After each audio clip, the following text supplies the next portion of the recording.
Feliz segunda-feira, povo de Deus, tudo bom com vocês? Se você está vendo esse vídeo, porque eu consegui salvá-lo. E esse momento é o momento com Deus, o A mais com Deus, que a gente vai começar a fazer de segunda-feira agora. Antes era de terça e agora é de segunda. E a mensagem de hoje vai ficar sobre a história de José. Então nós vamos conversar um pouquinho aqui sobre esse assunto, sobre a história de José do Egito. E vamos ver o que Deus vai falar também no decorrer dessa conversa, né? Vamos estudar alguns aspectos da vida dele. Bom dia, seja bem-vindo. Tá escutando bem? Se estiver escutando, você pode pôr um joinha aí pra mim, pra eu saber se o som tá indo bem. Tudo bom, pessoal? Sejam bem-vindos. Então eu vou começar. Sobre a história de José do Egito,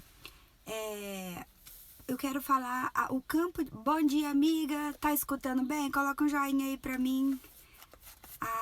Vamos começar então. Hoje, como eu sempre falo, né? O importante é estarmos aqui, nos esforçar pra gente conseguir ouvir essa palavra e que sempre alguma... Ai, que bom. Então, sempre alguma coisa Deus fala no nosso coração. Não importa quantas pessoas passem por aqui, porque não é só esse momento que a gente tá aqui junto, né? Depois muitas pessoas vão ver essa gravação e Deus tá falando com a gente e também vai falar com essa pessoa que tá assistindo por gravação. A história de hoje é sobre José. E, pessoal, vocês que chegaram primeiro, quando vocês verem que entrou alguém, escreve aí nos comentários, seja bem-vindo, fica por aí, sabe? Vamos ensinar as pessoas a não saírem e poderem fazer como a gente já costuma fazer, colocar o celular lá no cantinho e fazendo as coisas, não deixar de fazer o que precisa ser feito, mas ao mesmo tempo ocupar a nossa mente com essa palavra de Deus, que ela dá fruto para nós durante o resto do dia, né? Então essa palavra é alimento e Deus vai falar com a gente no dia de hoje, em nome de Jesus. Então vamos lá. A história de José é uma história linda, né? Todo mundo já deve conhecer, mesmo assim eu vou fazer um breve resumo, porque sempre tem alguma pessoa nova por aqui que ainda não conhece direito. Então a história de José é uma história de transformação, é uma história de virada, né? Porque é uma pessoa que, quando criança, né, a mãe dele era estéril e depois a mãe dele pôde ter filho. Deus abençoou a mãe dele com filhos. E por causa disso, ele era um filho muito querido, porque naquele tempo os homens podiam ter mais de uma esposa. E aí o Jacó teve esse filho com a esposa que ele amava. E essa esposa, depois de um tempo, teve mais um filho, Benjamim. E nesse parto ela morreu. Então o Jacó, dessa esposa que ele amava, tinha esses dois filhos. E ele tinha esse carinho especial por José. Por que ele tinha um carinho tão especial por José? Durante a história de José, que fica lá em Gênesis, no começo de Gênesis, ali, deixa eu ver até onde tá. A história de José fica desde o capítulo 37 de Gênesis. Então, se alguém não conhece ainda e quiser ver melhor, o José, então, era um filho bem querido, porque por ele ser um filho também prestativo, um filho amoroso, um filho presente. E o pai dele fez um dia uma túnica para ele. E aí, né, isso foi o auge da inveja dos irmãos. E um dia ele foi no campo encontrar seus irmãos, que estavam apacentando as ovelhas, e os irmãos dele, de tanta raiva, de tanta inveja dele, jogaram ele num poço. E os irmãos dele queriam matar ele, na verdade, porque queriam acabar com ele. E eu quero falar hoje um pouco sobre essa questão, né, de morte também. Primeiro, então, vamos começar. Eu quero colocar os pontos. O José, que era um filho querido, Deus tinha um plano na vida dele. O plano na vida dele era que ele salvasse a família dele e o povo dele, que era o povo de Deus. Então, assim, para que isso acontecesse na vida dele, ele nem sabia, apesar dele ter no coração dele, ele ia ser uma pessoa que tinha um dom de interpretar sonhos. Algumas vezes ele sonhava e contava esses sonhos. e as pessoas não acreditavam e zombavam dele. Então ele tinha alguns sonhos revelados para ele do seu futuro, só que ele não sabia como seria o processo até chegar essa realização. Então ele era uma pessoa que confiava em Deus, que amava Deus pelas palavras que ele ouvia do seu pai. Então ele simplesmente esperava em Deus para ver o que ia acontecer. Então um dia ele foi lá e os irmãos nesse campo, e os irmãos dele furiosos porque o ápice da inveja e da raiva dos irmãos dele foi um presente que ele ganhou do pai dele. E isso gerou muita ira no coração dos irmãos, porque o pai dele demonstrava tanto amor assim por aquele filho, né? E aí os irmãos dele jogaram ele lá naquela cova, lá naquele poço, né? Que era um poço seco, onde eles tiravam água e não tinha mais água. Jogaram ele lá naquele poço e ele ficou lá naquele escuro pensando. Uma coisa boa que o José sempre demonstra é que ele tinha uma mente muito saudável. Então, o que eu vou falar hoje fica em torno disso, sobre o campo de batalha da mente do José. Porque já imaginou você ali num lugar diante da morte, porque ele podia morrer se ninguém fosse lá tirar ele de lá. Ele chamou, gritou, falou: ai, para com essa brincadeira, já tá bom, já entendi. Me tira daqui. Só que eles não tiraram. E ele sozinho não conseguia sair de lá, porque não tinha uma corda, não tinha como sair. Então, o que ele pensou? Ele pensou naquele sonho que ele teve. Como será que Deus ia revelar o sonho, realizar o sonho na vida dele, ele dentro daquela cova? Então, quando a gente está dentro de uma situação muito difícil, a gente sempre tende a pensar nas coisas negativas e naquilo que a gente não pode fazer. Então, aí, imagina se ele tivesse ali dentro daquele buraco, pensado assim: ah, acabou, Deus tinha feito um plano para mim, mas por causa disso eu não vou mais poder realizar. Então, com certeza não era essa a batalha que estava na mente do José. A mente dele pensava: como eu vou sair daqui? O que eu vou usar? Com certeza ele não estava sentado ali esperando que os irmãos dele fossem salvar ele. Ele estava ali orando a Deus, devia andar para um lado e para o outro, devia analisar a metragem daquele poço, ele devia estar estudando como ele ia sair dali. Enquanto ele estudava como ele ia sair dali, ele orava. E ele orava o tempo todo pensando: como eu vou sair daqui? E de repente, ele escuta uma voz passando por ali. Os irmãos dele tinham voltado e fizeram o quê? Tiraram ele e decidiram: não, nós não vamos matar ele, não, vamos vender ele. Assim ele some, a gente elimina ele, mas a gente não tem esse sangue dele nas nossas mãos. Aí foi isso que aconteceu. Eles tiraram ele de lá e venderam ele como escravo. E aí, como que foi esse processo de chegada lá no Egito, de ser escravo? A Bíblia fala que o José, ele prosperava, mesmo sendo um escravo. Como que pode uma pessoa que está sendo escravo, ou seja, a gente sabe que escravo não recebe pagamento. O que será que Deus quer dizer com a palavra prosperar? Prosperar é prosperidade não significa riqueza material. Prosperidade significa a gente ser fértil.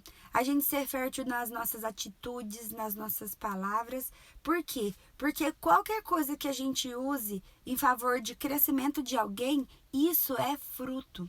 Então, assim, o José, ele não tinha frutos próprios, ele não tinha uma riqueza própria. Só que ele fazia prosperar a vida dos outros. E como ele fazia isso era prosperidade para a vida dele. Quanto mais pessoas ele ajudasse, quanto mais ele servisse, mais isso era prosperidade em nome dele e o Deus que ele servia, o Deus que a gente serve. Então, assim, não existe ninguém que seja tão pobre, que não pode servir ao outro. Então, se a gente começar a pensar nessa mentalidade de José, o José, ele sabia que Deus tinha um plano na vida dele, ele só não sabia o como seria realizado. Mas ele já sabia que ele podia. Sejam bem-vindos, gente, que bom que vocês estão aí. Vamos continuar então essa palavra. Estou falando de José e o campo de batalha da mente de José, porque ele prosperava ainda na prisão. Então, a cabeça de José não era como algumas vezes a nossa é. Outro dia até compartilhei nos stories que eu não estava num bom dia. E a gente é humano, né, gente? Tem dia que a gente não tá bem. E o que a gente faz no dia que a gente não tá bem? A gente faz o que a gente tem que fazer, do mesmo jeito que a gente faz quando a gente tá bem. Porque a nossa mente faz com que a gente não enxergue a beleza das coisas, mesmo que elas não mudaram. Então, por exemplo, quando a gente tá por nosso estado interior bem, a gente consegue ver que o sol tá lindo, que não falta nada na nossa casa, que é uma bênção isso, que a gente tem emprego, que não vai faltar o suprimento das nossas necessidades, que a gente tem pessoas que nos amam ao nosso redor. Quando a gente tá bem interiormente, é muito fácil enxergar que a gente só tem bênção. Só que quando o estado de espírito muda, a gente não consegue enxergar isso, apesar de saber que estão no mesmo lugar. Apesar de saber que ainda são verdes as folhas das árvores, que o sol ainda está brilhando, que tudo está ali na mesa, que não está faltando nada. Mas quando a pessoa está com um estado de espírito triste, não consegue dar graças por isso. Então, o que a gente que quer ter uma mente como a mente de José deve fazer? Deve entender que, independente das nossas sensações, porque a gente não deve ser movido pelos nossos sentimentos, a gente deve ser movido pela palavra de Deus e pelos nossos objetivos, pelo plano que Deus tem na nossa vida. E qual que é o plano de Deus para a vida de todos nós que estamos aqui? Todos nós, eu, você, cada um de nós que está aqui, eu não vou falar o nome para poder não atrapalhar de repente esquecer o nome de alguém. Então, cada um de nós temos o mesmo trabalho diante da presença de Deus. O nosso trabalho é não só também ter essas bênçãos na nossa vida, mas também abençoar os nossos ao redor. Então, como uma pessoa humana, eu sei que é muito difícil para mim, então eu consigo entender quando alguém não faz para mim aquilo que eu desejava. Então, saber que não importa se a gente tá bem ou não, fazer o nosso melhor, servir, porque esse é o nosso fruto e é isso que nos fará prosperar independente das circunstâncias. A mente do José era essa. O tempo todo ele via o que eu vou fazer para abençoar o meu Senhor. O que eu vou fazer para esse lugar ficar mais bonito. O que eu vou fazer para resolver esse problema. Essa era a mente dele. Ele nunca ficava olhando só para ele. Ele nunca ficava olhando para as condições que ele tinha, para o que faltava para ele. Ele ficava olhando ao redor o que faltava para os outros. Essa é a mente do José.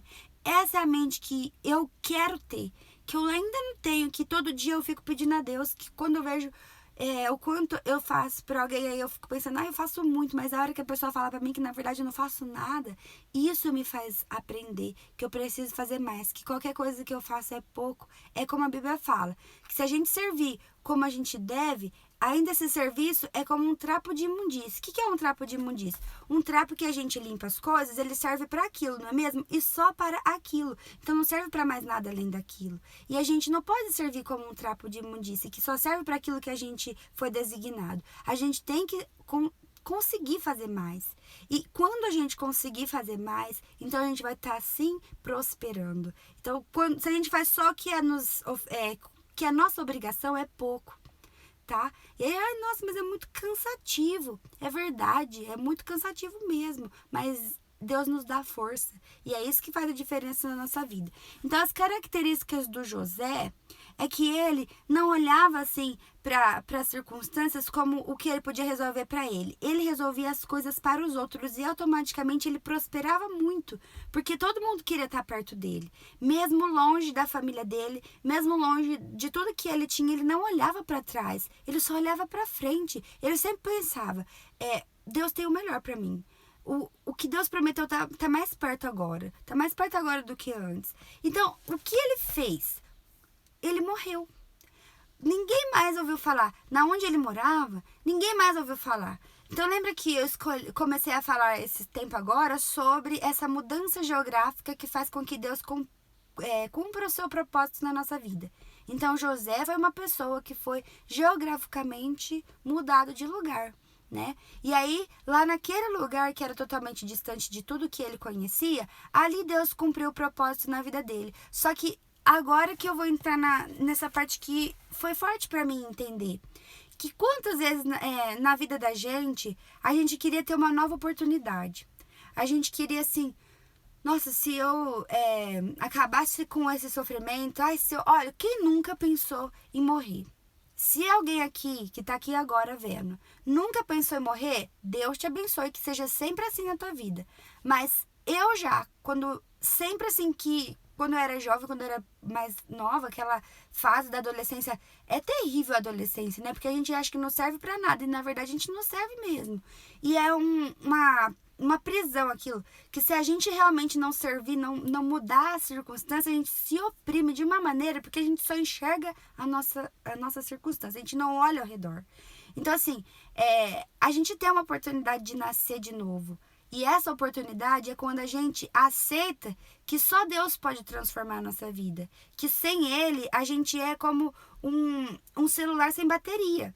Porque sem energia, o celular, todas as funções que ele tem, não serve para nada. Né? Tô dando esse exemplo porque é uma coisa que a gente tem o tempo todo nas nossas mãos. Então imagina, se o celular não tiver... Internet também é uma fonte boa para que a gente possa usar muito dos benefícios, né, do celular. Só que o mais importante ainda é a fonte de energia dele. Se ele não tiver bateria, ele não funciona. Então não adianta ser o iPhone X não sei quantas das quantas se ele não tiver bateria. Então é assim que é na vida com Deus. Se a gente não se ligar, não se conectar a Ele, tudo que Ele colocou em nós de habilidade, tudo que Ele colocou em nós de capacidade de fazer alguma coisa, de servir para alguma coisa, não vai servir para nada, porque a gente vai estar inútil. Então, a nossa grande oportunidade de fazer alguma coisa para esse mundo, de servir para as outras pessoas, é sendo conectado com Deus. E assim, com essa fonte, tudo que existe em nós, tudo que Ele colocou, vai ainda assim ser expandido. Então, quando a gente decide que a gente não quer viver para nós mesmos, que a gente quer viver para Deus, então a gente morre. E assim, quando a gente fala assim, morre, parece assim ruim, uma coisa, nossa, morrer, né? Ai, o que eu vou deixar se eu morrer? Mas quando a gente tá triste, a gente não pensa, a gente só pensa que, acabava logo com esse sofrimento e era mais fácil. Mas então, se a gente decidir, olha, nesse dia que eu tô triste, se eu morresse, se eu pensar que eu não fiz nada, que eu não deixei nada, que vai ser uma morte em vão, então a gente vai começar a pensar, não, eu não posso morrer agora, porque eu não fiz nada ainda. Então, hoje, eu convido você a pensar sobre a sua morte. E olha que interessante, né, falar disso hoje, porque hoje é o dia de finados. Então, eu não tô falando assim, ai meu Deus, olha, eu vou falar de morte. Eu não tenho esse negócio assim de... eu não posso falar de morte. Eu não sou dessas. Eu gosto de falar da morte. Quando eu penso na morte, eu penso na vida. Porque se eu morresse hoje, eu não deixasse nada para que as pessoas lembrassem de mim, então minha vida teria sido em vão. Por isso que eu pedi a Deus coragem para vir aqui falar do amor dele, porque eu morri. Para mim, quando eu tinha 15 anos, eu falei assim, a minha vida não serve para nada. E os meus pais tinham se separado, eu era uma pessoa muito triste. Naquele dia que eu pensei em morrer, Deus me disse assim, se você morrer para o mundo, eu te dou vida. Então, comecei na igreja e eu não queria mais saber de nada das coisas do mundo, assim. A minha amiga Lara tá aqui, a gente era muito ligada naquela época e eu parei de ter vontade de ir em todos os lugares que tinha pra, assim, se divertir. Por quê? Porque aquilo não me trazia alegria. Então, o que me trazia alegria era me conectar com Deus e eu ficava o tempo todo indo nas coisas que tinha na igreja. Porque a igreja é um lugar que mostra o caminho para se conectar com Deus. Eu precisava aprender daquela doutrina. Eu precisava estar ali naquele meio. Eu precisava aprender todas as coisas que eu aprendi para hoje eu estar viva. Porque a igreja, ela é feita por homens e tem muitos defeitos. Só que quando algumas vezes aconteceu de igrejas que eu estive presente fecharem, eu aprendi o caminho e eu busquei outro lugar e eu continuei com Deus assim como eu continuo até hoje e eu tive que mudar de alguns lugares, de alguns ministérios para poder continuar servindo a Deus, porque as igrejas, como ela é cuidada por homens, elas acabam às vezes fechando e tendo alguns problemas. Então foi assim. Então eu penso assim, se todo mundo pensasse nisso, Não tá servindo pra nada mesmo? Tá difícil? Setembro foi amarelo, conscientização ao suicídio. Vamos morrer mesmo, gente. Morre pra si. Morrer não é um problema. O problema é não ter vida. Esse que é o problema, porque muitas vezes a gente tá vivendo que nem um zumbi. Uma vida que não tem frutos. Então não serve pra nada. E quando um dia... Antes eu não sabia brincar, gente. Eu levava as coisas tão a sério que um dia eu escutei uma pessoa, que eu não vou falar o nome, a pessoa tava no telefone com a outra, né, brigando, assim, tipo, uma briga saudável, assim, tipo, não acredito que você fez isso comigo, ai, não sei o quê. Aí a pessoa desligou o telefone e falou assim, é isso mesmo, morre. Aí eu fiquei, meu Deus, morre? Como que a pessoa que ama a outra fala uma coisa dessas, né? Mas a pessoa não estava desejando que a outra morresse. É que isso é uma brincadeira, é um jogo. Quando você fala uma coisa que não tem solução, então você fala assim, morre. Então morre é um jogo. Se você estiver reclamando e alguém falar assim, então morre. Isso seria a solução. Tá bom. Não tem mesmo solução, então morre. Morre. Você é capaz de morrer? Morrer para os seus defeitos? Morrer para os seus problemas? Morrer para essas coisas aí que não tem solução? E depois que você morrer, então você nasce de novo. Só que aí nasce em Cristo, uma nova criatura. Uma criatura que não vive segundo os seus próprios desejos, mas segundo a vontade de Deus. Então, imagina que Deus, ele é perfeito, ele sabe o futuro, ele sabe o presente e ele pode te capacitar com todos os poderes. Então, seria uma vida nova. E assim é uma vida boa de se viver. Então, eu quero deixar essa alternativa de jogo. Quando tiver muito difícil, quando tiver muitos problemas ao redor e a gente não souber o que fazer, a gente vai pensar, morre para si mesmo, morre para os problemas reais aqui das circunstâncias dessa vida, morre porque Deus vai te fazer nascer de novo. Então assim, se você não sabe o que é a questão do nascer de novo, que é o batismo, essa é a oportunidade que Deus dá. Quando você desce nas águas e depois se levanta, esse novo nascimento, imagina você adulto, com todas as experiências que você teve de errado e de certo, poder ter uma nova oportunidade. É isso que Deus faz quando a gente aceita o nome dele. É isso que Deus dá, uma nova vida. E nessa nova vida, assim como José, lá no Egito, mesmo que ele tinha lá um passado, que ele não podia apagar, e também uma distância das pessoas que ele amava, e que ele não podia trazer de volta, que ele não tinha ele o poder de fazer isso, Deus fez. Deus cumpriu o projeto que tinha na vida dele, por quê? Porque ele aceitou essa nova vida que vinha depois de uma morte do eu, uma morte do que não estava mais servindo para nada. Então, no dia de hoje, eu convido que a gente faça isso. Que a gente tenha os olhos na visão que Deus nos deu. Porque tenho certeza que todas as pessoas que já passaram por aqui no dia de hoje, as pessoas que ainda estão entrando por aqui, com certeza já teve uma vez na vida uma visão. Uma direção, assim, uma força que fazer com que ela olhasse adiante e pensasse, eu não vou desistir, porque esse sonho que Deus colocou no meu coração é muito lindo, é muito bom e eu mereço. Só que aí, durante a caminhada, às vezes ela foi se sentindo enfraquecida e aí ela achou assim, não, Deus não tem isso pra mim não. Eu quero te convidar hoje a morrer. Morre, porque o que Deus tem pra você, você precisa ser uma nova criatura, você precisa morrer pra você mesmo, porque não é sua capacidade de fazer com que aquele sonho que Deus te mostrou realize, é a capacidade dele que vai fazer com que isso se realize. Então, para que isso aconteça, a gente precisa mesmo morrer, a gente precisa mesmo ser diminuído para que Deus cresça, para que o nome dele seja exaltado.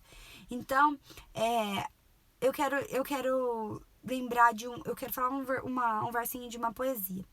Tem uma poesia que fala assim, transforma-se o amador na coisa amada por virtude do muito imaginar. Essa poesia é linda. Então assim, vamos imaginar que as coisas que Deus tem para nós, ela só pode ser transformada quando a gente se transforma naquele Filho de Deus que Ele nos fez ser. Então, o convite de hoje para nós é que a gente pense que realmente, deleta, reseta essa vidinha nossa aqui, reseta. Começa a partir de hoje uma nova. Então, como a gente vai fazer isso? A gente vai fazer isso através da oração. Às vezes alguma pessoa pode ter dificuldade em orar e pensar assim, eu não sei quais palavras usar. Então, a oração do Pai Nosso, ela é um modelo de oração que a gente pode fazer, que foi a oração que Jesus nos deixou. A oração do Pai Nosso eu vou fazer com vocês hoje. Eu sempre colo ela no meu story, mas hoje, em vez de fazer uma oração normal, eu vou fazer uma oração do Pai Nosso. Porque cada uma cada linha dessas frases do Pai Nosso completa o que Deus tem para nossa vida. Porque vou até começar então. Pessoal que está chegando aí e pessoal que está vendo então depois por gravação. Eu vou terminar essa live como sempre com uma oração. E até aqui Deus esteve conosco.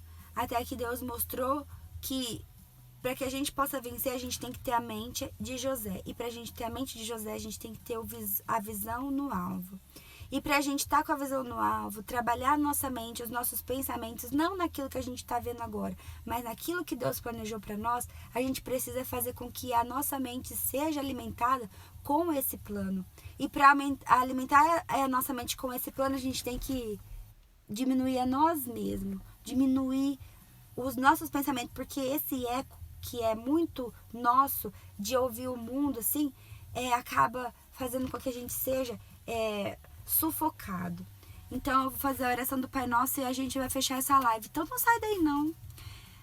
Pai nosso que estais nos céus, santificado seja o teu nome. Venha o teu reino, seja feita a tua vontade, assim na terra como no céu. O pão nosso de cada dia nos dai hoje. Não nos deixeis cair em tentação, mas nos livra de todo o mal, pois teu é o reino, o poder e a glória, hoje e sempre. Amém. Então, imagina uma oração tão pequena, tão rápida, que pode, assim, ter tanto poder e tanto efeito. Porque a gente diz assim para Ele com toda a força, que seja feita a tua vontade, a tua, que é perfeita e agradável. Então, que em nome de Jesus, no dia de hoje, a gente possa refletir nessa palavra, porque só assim a nossa mente vai ser transformada. Só assim a gente vai conseguir ser transformado naquilo que a gente ama. Transforma-se o amador na coisa amada. Eu quero ser transformado nesse amor que eu tenho, nessa vida que é a vida de Jesus por mim, que morreu, que se entregou, que deu todo o seu sangue. Jesus foi capaz de cumprir o seu propósito para que a gente estivesse aqui. E se a gente ama Ele de verdade, se a gente ama Ele de todo o nosso coração, a gente também vai ser capaz de morrer para nós mesmos e viver para o plano de Deus. E qual que é o plano de Deus? Servir a essas pessoas que a gente tanto ama, essas pessoas que estão ao nosso redor. Porque independente da gente pensar que a gente está preso, às vezes a gente pensa, nossa, a minha vida é só isso, é só dentro dessa casa, é só entregando aqui todo o serviço para essas pessoas que nem reconhecem, não são elas que vão te pagar. Quem te paga é Deus e Ele não deve nada para ninguém. Então pode ter certeza que se ninguém te der um obrigado, muito bom esse serviço, tá uma delícia essa comida, nossa, que casa cheirosa. Se ninguém reparar isso, Deus repara o nosso trabalho. Deus repara todo o nosso serviço. E as pessoas não podem pagar como Deus paga. Então seja feliz por você ter força de fazer. Em nome de Jesus, tenha um bom dia e eu vou fechar aqui e até o próximo vídeo.